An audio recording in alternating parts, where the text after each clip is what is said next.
Hola amigos, bienvenidos a este programa dominical.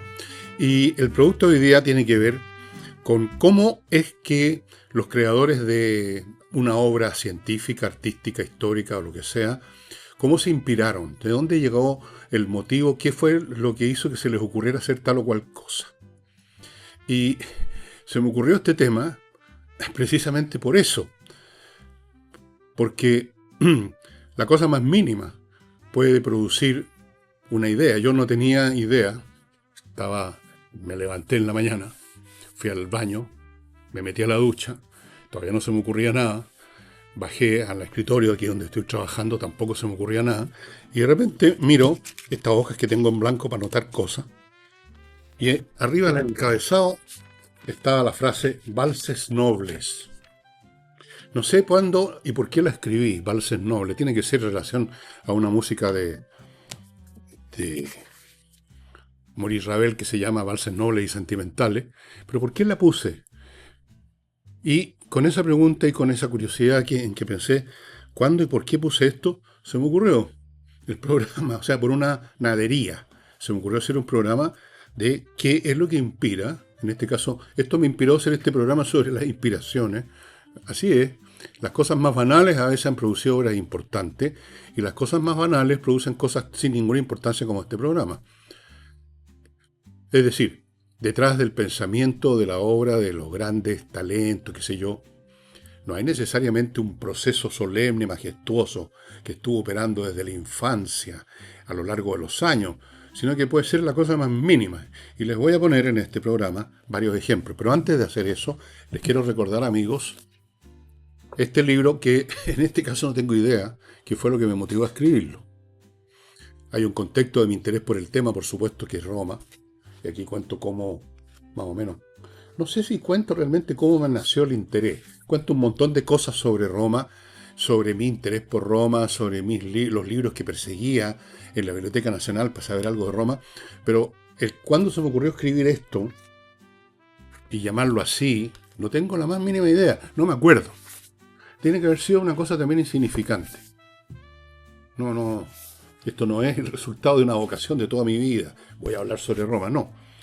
Como tantas cosas en la vida, tienen un inicio mínimo. No solamente las creaciones, sino que nuestras decisiones, nuestros cursos enteros de vida a veces han sido porque en una encrucijada de camino, por la razón más mínima, elegimos este en vez de este otro. Y vamos a ver esto con algunos ejemplos de personajes importantes. No, personajes importantes en varios campos. Por ejemplo, Edward Gibbon, el gran historiador de este libro que le he mencionado 1.000.000 de veces, Historia de la caída, de la decadencia y caída del Imperio Romano, como todo personaje de cierto nivel social, cultural y económico, relativamente y joven, hacía lo que se llamaba el Grand Tour. Estamos hablando del siglo XVIII. La gente salía a viajar y uno de los destinos más recurridos, más manoseado era Italia, la cuna de la civilización, arte por todos lados. Bueno, y Gibbon hizo eso. Y un día del año 1764 está en Roma y va al Foro Romano y se sienta ahí a mirar las ruinas. Y justo en ese momento un grupo de frailes va cantando las vísperas. Unas vísperas, una liturgia religiosa cristiana. Y fue en ese momento, y esto él lo cuenta en sus memorias, en ese momento fue que se le ocurrió, por estar ahí, por estar viendo esas cosas, por esos frailes que iban cantando estas vísperas, que se le ocurrió escribir un libro acerca de cómo es que se había derrumbado esa civilización. Rodeado de esas ruinas y con ese canto, con esos cristianos, con esos curas que reemplazaron, por así decirlo, el mundo pagano, se le ocurrió esta obra inmensa de la historia romana, inmensa en volumen, en calidad, en fama, en prestigio, hasta el día de hoy.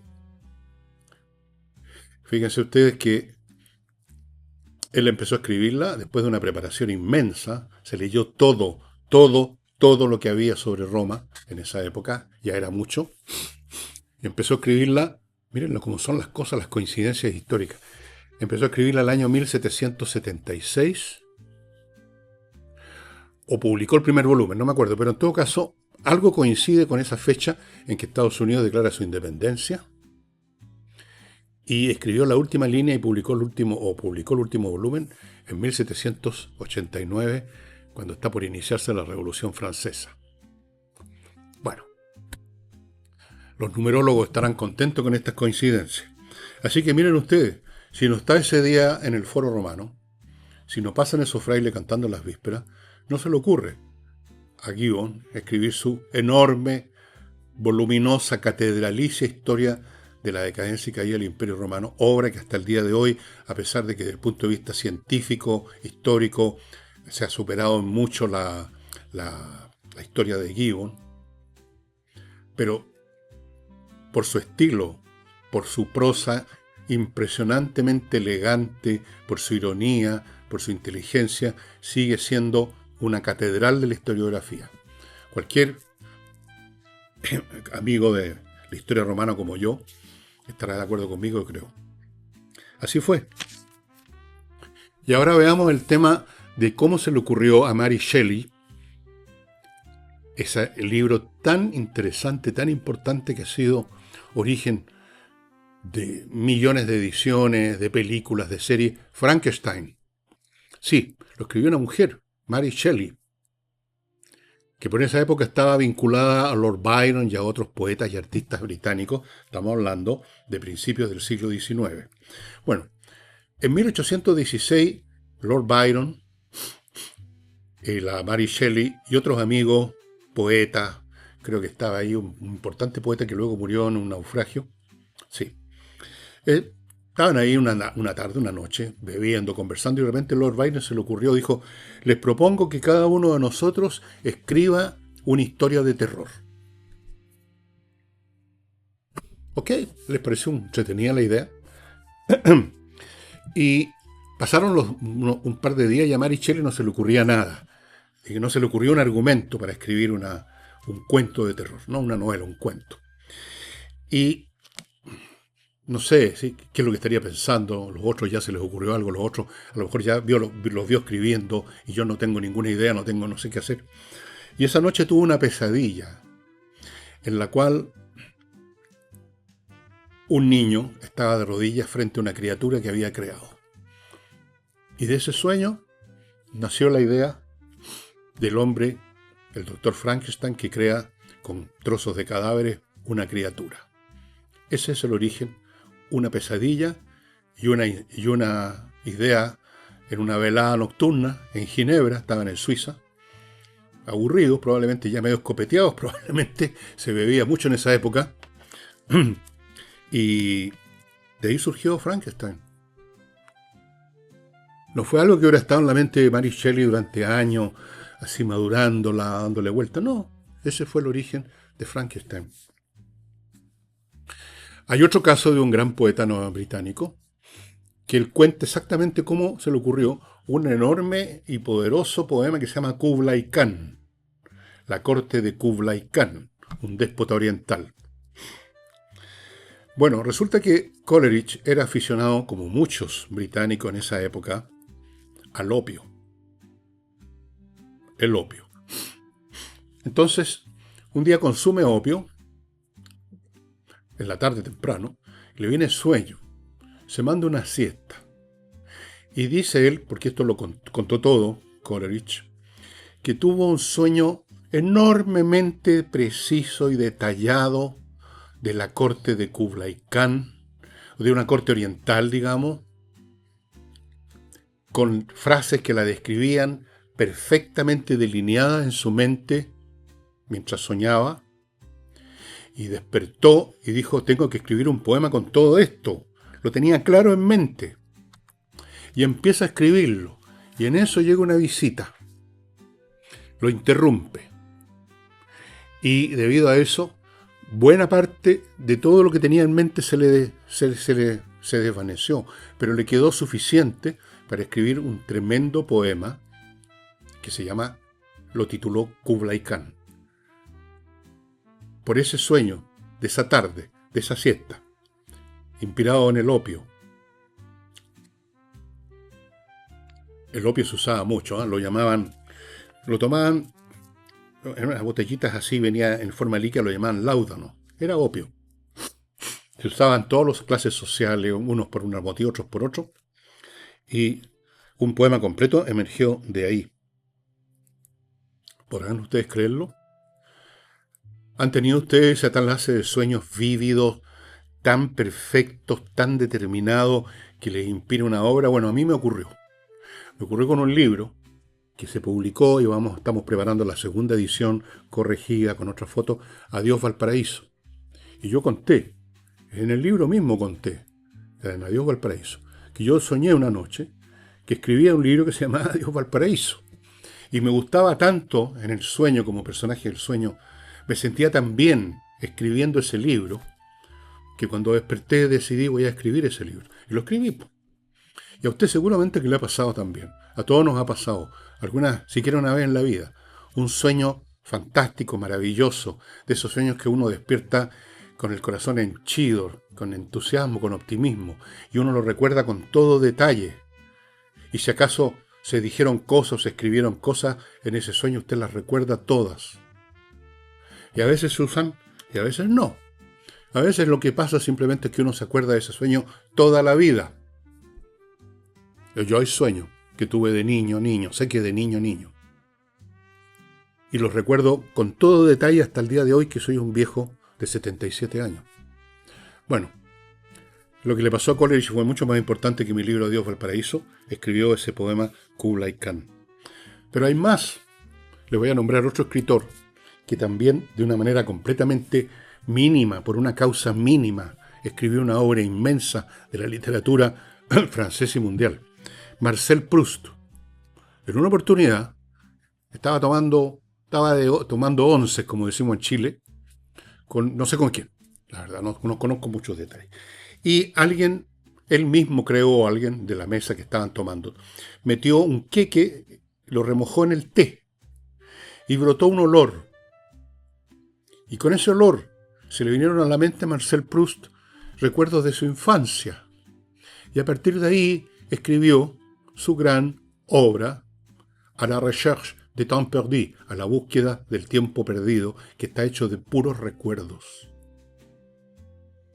Ahora, usted dirá, sí, ¿hasta qué punto no los reconstruyó, no los editó esos recuerdos, o los recuerdos, más que estar en forma directa, inspiraron a su vez cosas creadas posteriormente? Pues probablemente, seguramente. Pero el punto de partida es ese queque metido por alguien en un té. Antes no había pensado en eso Marcel Proust. Parte con un recuerdo. Y en la primera página de este tremendo libro que es A la recherche du temps perdu, el francés me sale un poquito mejor que otros idiomas, está esa obra cumbre de la literatura francesa. Dicho sea de paso, a propósito de escopeta, como le ha ocurrido a prácticamente a todos los escritores, al principio nadie le daba bola con su libro. Ningún editor se interesaba. Les parecía que era una defecio, que no servía para nada. Bueno, logró publicarlo finalmente y eso. En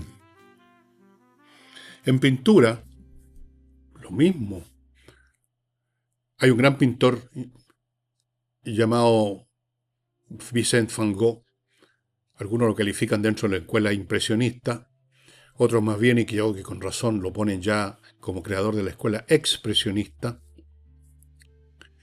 Vincent van Gogh empezó a pintar, como lo identificamos como pintor, esos cielos tremendos, esas flores que salen del cuadro poco menos, cuando fue al sur de Francia. Ustedes, si conocen Francia, el sur de Francia, Le Midi, como dicen allá, es precioso, y la luz de esas regiones es muy hermoso, hay un clima, y ahí fue donde Van Gogh empezó, imbuido por esta naturaleza con esteroides, empezó a pintar como identificamos a Van Gogh.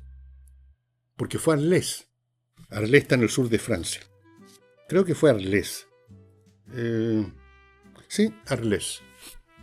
Entre paréntesis, mi familia, por el lado francés, proviene de una ciudad del sur de Francia que se llama Tarbes. Se escribe T-A-R, B larga E-S, Tarbus. De ahí viene la familia Darruy. Bueno, pero no es el único pintor que por una cosita del ambiente, por una cosa puntual, desarrolló su arte. Monet. Monet tenía una casa con un estanque con nenúfares. Y eso, pintó montones de cuadros de ese estanque, a distintos momentos del día, con distinta luz. Y ahí está el arte de Monet, por ese estanque. Picasso, todos conocen a Picasso, el pintor, sobre todo el Picasso que todos identifican como Picasso, es el Picasso del cubismo, de las caras raras, qué sé yo. No fue una casualidad. Estaba en París y fue una exposición, estaba de moda en esa época el arte africano, y vio unas máscaras africanas. Y de ahí se inspiró para hacer el primer cuadro, pintado en el estilo que identificamos con Picasso, un cuadro que se llama Les Demoiselles de Avignon, las señoritas de Avignon. Por esas máscaras que vio un determinado día, en un determinado momento. Bueno, en la música, la misma cosa. El más grande compositor, o uno de los más grandes compositores del siglo XX, es Igor Stravinsky. Tuvo un sueño, un ritual pagano, y de ahí nació La consagración de la primavera, que es la primera obra de Stravinsky en que rompe todos los esquemas musicales que él mismo había estado desarrollando en obras previas, gran música, pero con la consagración pasa a otra etapa. Si ustedes han escuchado La consagración de la primavera, se darán cuenta lo rara, lo novedosa que era en comparación con los esquemas previos. Como saben ustedes, en el estreno, creo que fue el año 1910 o 1911 por ahí, se estrenó en París, en un teatro, quedó la crema. La gente silbaba, algunos tiraban frutas de la estación, hubo peleas a puñetes. Los bailarines mismos no sabían cómo bailar porque los metros rítmicos eran muy complejos. Usted sabe que, por ejemplo, el compás o el ritmo, el metro de un vals es tum ta ta, 1, 2, 3, 1, 2, 3. Eso usted lo puede seguir. Pero ¿cómo sigue un compás, un metro de 8, 11 por 8, cosas como esas? Muy complicado.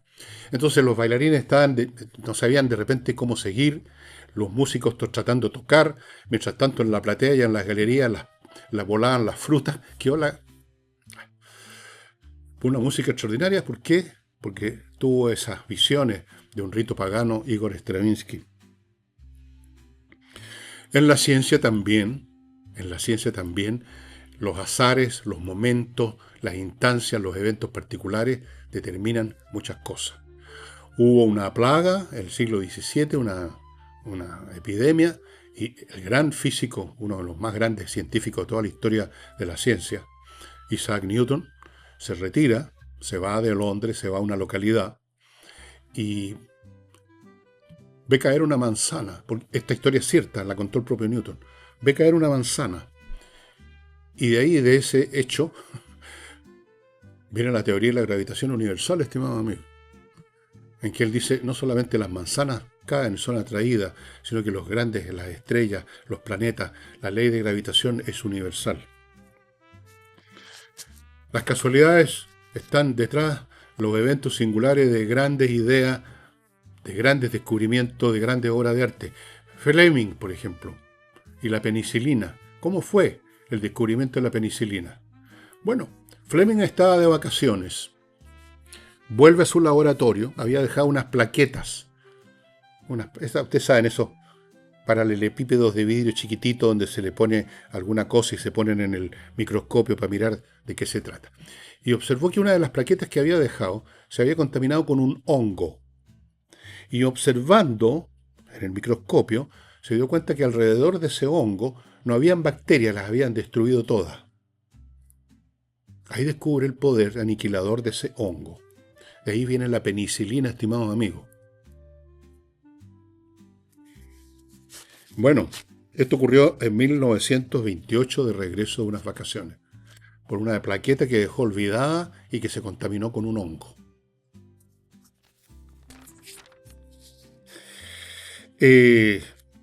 Podría nombrarles muchos más casos. Yo estoy seguro que usted mismo podría contarnos a nosotros alguna idea que se le ocurrió o alguna decisión que tomó, algún curso que siguió su vida por un evento mínimo. El Einstein, si no me equivoco, contaba que la idea de la relatividad se le ocurrió en un ascensor, en un momento en que a veces a usted le ha pasado, ¿no? El ascensor se detiene, hay una falla, y luego parte bruscamente y hay un momento en que usted siente que se eleva del piso. Ahí está. Esa sensación que tuvo, lo cuenta Einstein, es el origen de la teoría de la relatividad especial. O general, no me acuerdo cuál de las dos fue primero. Todo eso. Muy impresionante. Detrás de toda gran idea de música está un evento. Por ejemplo, Mozart. Era niño, tenía 12 años. Andaban con su papá dándose vueltas por Europa. Lo mostraba como el niño prodigio porque tocaba, digamos, podía tocar incluso con los ojos vendados en el clavecín. Era un genio, desde luego, ya desde niño. Entonces andaban en Italia y fueron a una iglesia y escuchó el Miserere, una pieza musical de Allegri, un músico italiano. Y lo impresionó mucho. Y esa pieza estaba prohibido reproducirla. No sé por qué, pero eso es lo que dice la historia. No, nadie podía ir a pedir, por ejemplo, la hoja, el pentagrama, los score, a copiarla. Pero Mozart se la aprendió de memoria y la reprodujo de memoria nota por nota. Ese evento fue importante en el desarrollo musical de Wolfgang Amadeus Mozart. Y podríamos seguir viendo anécdotas que llevaron al desarrollo de grandes ideas en la ciencia, en las artes. Porque las cosas parten de algo, ¿no? Nadie nace y a los 5 años dice, me parece que no es cierto que el tiempo sea un vector absoluto en el universo. Capaz que uno de estos días me ponga a trabajar en la teoría de la relatividad. No. Las cosas no son así. Hay un evento, algo que ocurre, algo que experimentamos. En mi caso, el de Adiós Valparaíso, una cosa insignificante. O estas dos palabras, valses nobles, que están acá arriba en este papel para hacer este programa, insignificante, por supuesto. O Fleming encubriendo, qué sé yo. Ahora, ese evento en sí mismo no es la causa de la obra, porque alguien tuvo que sacar alguna conclusión de eso, alguien tuvo que interesarse, alguien tuvo que observar. Fleming no simplemente no llegó de vacaciones y había una plaqueta con el hongo, la observó, llegó a conclusiones. Gibbons en ese foro ese día, ese atardecer, era un atardecer en que estaba mirando las ruinas a una hora muy romántica, muy de decadencia, como el crepúsculo, que ya anuncia la noche, y ve pasar y escucha cantar a estos frailes en las vísperas.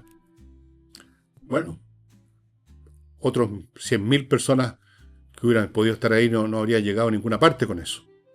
Él llegó, o sea, él desarrolló a partir de ahí. Se le ocurrió y empezó a desarrollar. Y lo mismo Stravinsky, tuvo un sueño, un ritual pagano, pero ahí la consagración la compuso él.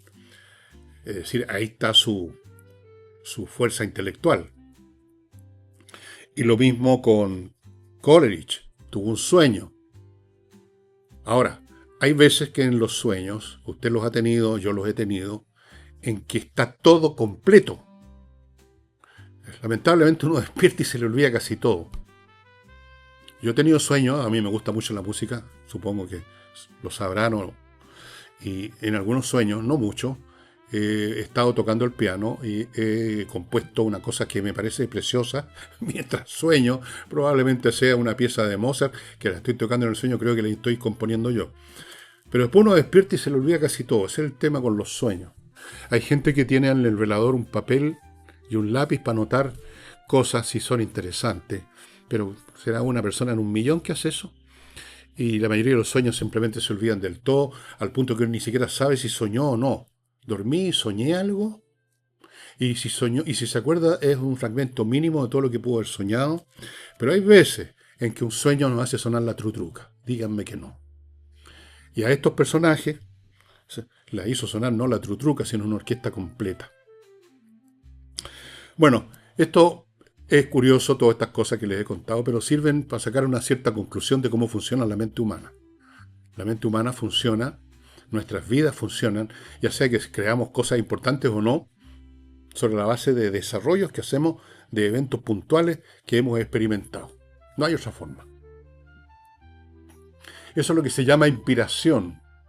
Pero la inspiración, como digo, no nace de lo inspirado mismo. Nace de otra cosa. El punto de partida no es la música misma de la consagración de la primavera, sino un sueño. El punto de partida de Kublai Khan no es Kublai Khan, es un sueño. El punto de partida de Frankenstein no es Frankenstein, no es el cuento, es un sueño que inspira el desarrollar, convertir eso en un cuento. Y así sucesivamente, estimados amigos. Todos hemos estado en ascensor y nos ha pasado eso, pero ninguno de nosotros, salvo Einstein, desarrolló una teoría física y cosmológica a partir del salto en el ascensor, ¿no es verdad? Se nos pueden haber ocurrido otras cosas, pero no la teoría de la relatividad. Bueno, amigos, creo que eso sería todo por hoy. Les recuerdo por segunda vez este viaje inmóvil, que no sé cuándo lo inicié a propósito y por qué, pero lo inicié. Y eso es lo que interesa al final, lo que uno hace. No importa cómo partió, la cosa es cómo termina, quizás, ¿no? Y aquí termina con un último capítulo en que digo: el viaje ha concluido, te damos las gracias por tu confianza. Le estoy dando las gracias a los lectores. Aquí termina, digo, el viaje que se inició en los años 70 en una silla de la Biblioteca Nacional, que continuó en mi sillón de lectura y aterriza por ahora en el que uso frente al computador con el que escribo, el que estoy sentado ahora. Bueno, amigos, sería todo. Mañana lunes los programas habituales, el martes con Nicole y así sucesivamente hasta el fin de los tiempos. Muchas gracias. Chao.